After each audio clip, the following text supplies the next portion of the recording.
안녕하세요. 저는 한국식생활교육연대 서민수입니다. 오늘은 산안법 이슈와 대응 방안에 대해서 저희 단체의 입장을 말씀드리도록 하겠습니다.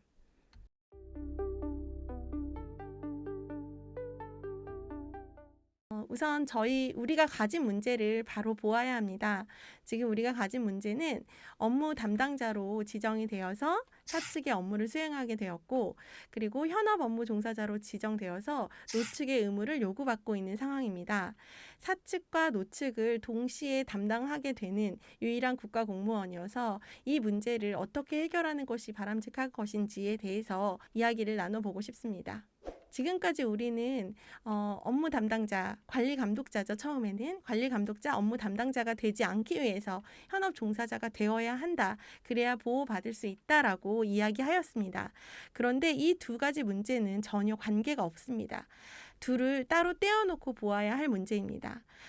첫 번째, 영양교사가 현업 업무 종사자로 지정되게 된 이유는 고용노동부가 2019년 2월 14일 질의회시를 통해서 영양교사도 현업 업무 종사자로서 보호해야 한다라는 내용이 포함되면서부터 시작되었습니다. 이후에 말씀드리겠지만 이 보호가 어떤 의미를 갖는지가 굉장히 중요한데요. 이 보호는 산안법을 전면 적용하도록 하는 내용입니다. 두 번째는 교육부가 2020년 12월 24일 공문을 통해서 영양교사를 안전보건 업무 담당자로 지정하면서부터 시작이 되었습니다. 그래서 지금 현재 저희는 두 가지 문제를 다 같이 안고 있는데 이 두 가지 문제를 합치지 말고 분리해서 보아야만 해결 방법을 찾을 수 있습니다. 첫 번째 해결 과제인 영양교사 현업 업무 종사자 지정 문제. 문제를 풀어야 될 대상은 고용노동부입니다. 어떻게 해결해 나가야 될지 한번 살펴보도록 하겠습니다. 영양교사가 왜 현업 업무 종사자가 되었을까 궁금해하시는 분들이 많으실 것 같습니다. 그 처음의 시작은 2016년이었습니다. 2016년 12월 27일 공공행정 비정규직 노동자 노동안전 권리 보장을 위한 산안법 개정 토론회가 열렸습니다. 이 토론회에서 요구했던 바는 학교가 현재 교육 서비스업이라서 산안법의 핵심 조항이라고 여겨지는 2장 3장에 대해서 적용이 되지 않으니 비정규직 노동자의 산업재해 예방을 위해서 2장 3장을 적용하도록 요구하는 토론회가 열렸습니다. 이 토론회 이후에 2017년 2월 3일 고용노동부는 그 대응 방안으로 학교 급식을 교육 서비스업이 아닌 기관 구내 식당업에 준하여 산업안전보건법을 적용하도록 지침을 시달하였습니다. 이 지침이 시달된 이후부터 학교 현장에서 학교 급식 분야, 청소 분야, 시설관리 분야가 별도의 산업으로 보고 산안법을 적용하기 시작됩니다. 네, 해당 내용입니다. 생활폐기물, 건물 청소, 학교 급식 부분을 별도의 산업으로 보라는 지침의 세부 내용입니다. 이후 2018년 교육부가 이 산안법에 관련한 대응을 시작하는데요. 세 가지 분야 중에 학교 급식 분야가 대응이 제일 먼저 시작되었습니다. 그러다 보니 이것을 담당하는 부서가 학교 안전을 담당하는 부서가 아닌 학교 급식을 담당하는 학생건강정책과에서 대응을 먼저 시작하게 됨으로써 이것이 학교 급식 분야가 제일 먼저 들어오게 된 배경입니다. 이 산안법이 학교 현장에 적용되어야 되는 혼란을 해소하고자 부산시 교육청은 고용노동부에 질의를 하게 됩니다. 여러 가지 중에서 현업 업무 종사자와 관련된 질의는 5번입니다. 5번을 살펴보시면 공무원의 영양교사와 위생원이 산업안전보건법 적용 제외 대상인지 여부를 질문합니다. 다음에 고용노동부가 질의에 대해서 답변을 보내는데요. 답변을 보시면 영양교사와 위생원이 산업안전보건법 적용 제외 대상인지란 질문에 대해서 고용노동부는 동일 업무 종사자들이라고 표현하고 있습니다. 위생원은 공무원 신분인 조리사를 나타내고 있는데 고용노동부가 여기서부터 답변을 영양교사의 직무와 위생원의 직무를 동일하게 보고 동일 업무 종사자라고 분류하면서 그렇기 때문에 현업 업무 종사자로서 산안법을 적용해야 된다라고 답변을 하게 됩니다. 질문에 포함되지 않았던 내용인데요. 이것은 이제 고용노동부가 답변을 하는 과정에서 영양교사에 대한 직무 분석이 없었고 현장에 점검이 없는 상태에서 답변을 하다 보니 영양교사의 직무와 위생원의 직무를 정확하게 이해하지 못하고 동일 업무로 간주하게 되면서 이 현업업무 종사자 지정 논란이 시작되었고요. 이 2019년 2월 14일 질의회시는 지금까지도 교육청이나 교육부의 답변의 근거가 되고 있습니다. 이때 고용노동부가 무엇을 보호라고 말했는지를 정확히 알아야 합니다. 고용노동부가 말한 보호는 안전보건관리 체제에 넣고 안전보건관리 규정을 적용시키고 안전보건 교육을 하는 것을 보호라고 말하는 것이지 보호가 업무 담당자로서 업무를 하지 않게 해주라는 의미를 갖지 않습니다. 그래서 이때 고용노동부가 이야기한 보호도 2장과 3장을 적용해서 보호하라는 뜻이었다는 것을 선생님들께서 꼭 알아주셨으면 좋겠습니다. 그런데 이 지침이 무효화되는 계기가 있었습니다. 학교 급식을 별도의 사업, 아까 기관 구내 식당업으로 보도록 했었는데 이 기관 구내 식당업으로 보는 고용노동부 지침이 무효화되는 계기가 있었습니다. 이유는 각 시도에서 고용노동부에서 각 교육청을 대상으로 과태료를 부과하게 되었습니다.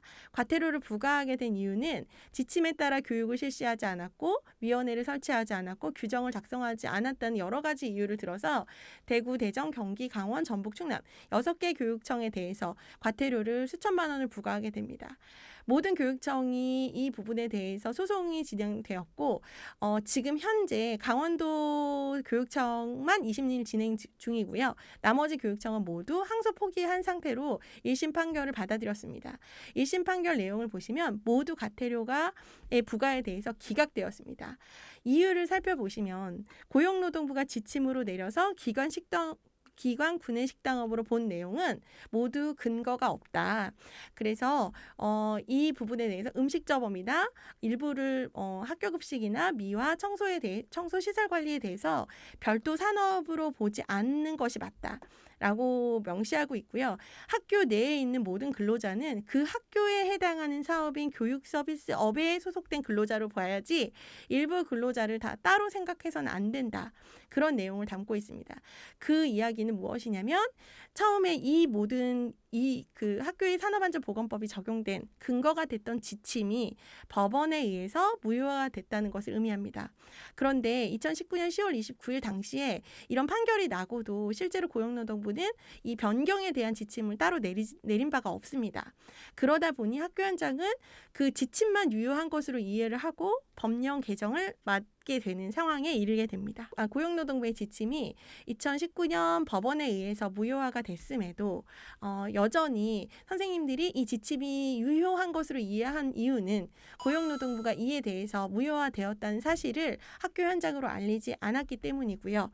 그래서 지금까지도 이걸 근거로 영양교사가 현업업무 종사자가 맞다고 생각하는 배경이 되고 있습니다. 그러나 선생님들이 명확히 아셔야 하는 것이 이 지침은 법원에 의해서 이렇게 볼 수 없다. 별도의 업태로 볼 수 없다. 급식을 별도로 업태로 볼 수 없다는 것을 이 판결을 통해서 아실 수 있습니다. 네, 이후에 이제 지금 현재 적용되고 있는 법령이 2020년 1월 16일 산업안전보건법이 전면 개정됩니다. 이로써 2017년 2월 3일에 고용노동부가 말했던 적용 지침과 부산시 교육청의 질의회시는 모두 전면 무효화된 상태이고요. 판결 때문에 그리고 2020년 1월 16일 현재부터는 개정된 법령을 근거해서 학교에 산안법이 적용된다고 보시면 되겠습니다. 그래서 전면 개정된 산안법을 자세히 들여다보고 거기 그 법령에서 명시하고 있는 현업업무 종사자가 어떤 내용을 의미하는지를 살펴보도록 하겠습니다. 네, 우선 교육기관의 현업업무 종사자는 시행령에 명시되어 있습니다. 시행령의 별표 1을 살펴보면 법의 일부를 적용하지 않는 사업 또는 사업장에 대해서 규정하고 있습니다. 네, 교육기관의 법의 일부를 적용하지 않는 사업에 대해서 현업업무 종사자 부분이 명시되어 있는데요. 현업업무 종사자는 청소, 밑줄친 그 부분을 봐주시면 되겠습니다. 청소, 시설관리, 조리 등 현업업무에 종사하는 사람으로서 한번 끊어주셔야 됩니다. 로서는 지위나 신분을 나타내는 자격조사이기 때문에 여기까지를 만족하면서 고용노동부 장관이 정하여 고시하는 사람을 말합니다. 이 사람에 대해서는 전면 적용을 하고요. 이 현업업무 종사자가 아닌 사람들한테는 오른쪽에 나와 있는 2장 1절과 2절 제3장을 제외하는 것입니다. 다시 쉽게 말해서 현업업무 종사자는 제외 법 규정이 없는 것이고요. 이 현업업무 종사자가 아닌 다른 교원과 직원에 대해 행정직원에 대해서는 2장의 1절, 2절과 3장을 적용하지 않는 거라고 보시면 되겠습니다. 고시를 살펴보면 고시는 제3조에 교육서비스업에 종사하는 현업업무 종사자는 수업과 행정에 관한 업무 및 이를 보조하는 업무와는 업무 형태가 현저히 다르거나 유해 위험 정도가 다른 업무로서 별표 2의 업무를 수행하는 사람을 말합니다. 여기서도 로서로 나오기 때문에 앞의 조건과 뒤의 조건을 모두 만족해야 됩니다. 그중 별표 2의 업무가 우리와 관계된 부분이 별표 2 3번 조리 실무 및 급식실 운영 등 조리시설 관련 업무를 말합니다. 자, 정리를 한번 해보도록 하겠습니다. 교육기관의 현업 업무 종사자가 되기 위한 조건을 정리해보면 우선 시행령 별표 1에 따라서 가항인, 청소, 시설관리, 조리 등 현업 업무에 종사하는 사람이면서 고용노동부 나항의 고용노동부 장관이 정하여 고시하는 사람이어야 합니다. 고용노동부 고시를 다시 한번 살펴보면 다항의 수업과 행정에 관한 업무 및 이를 보조하는 업무와 업무 형태가 현저히 다르거나 유해 위험의 정도가 다른 업무로서 라항의 별표 2의 업무를 수행하는 사람을 말합니다. 결국 이 교육기관의 현업업무 종사자가 되기 위해서는 가항, 나항, 다항, 라항이 모두 만족하는 경우에 해당하는 사람을 말합니다. 그렇기 때문에 라항에 있는 급식실 운영을 하나만 딱 따로 떼어서 급식실 운영이 있으니까 영양교사도 현업업무 종사자가 아니냐는 주장은 잘못되었습니다. 이런 관점에서 본다면 오히려 학교급식법 제15조에 학교급식을 직접 운영한다라고 되어 있는 주어가 학교장입니다. 이 논리라고 하면 학교장도 급식실 운영으로 현업업무 종사자가 될 수 있는 것입니다.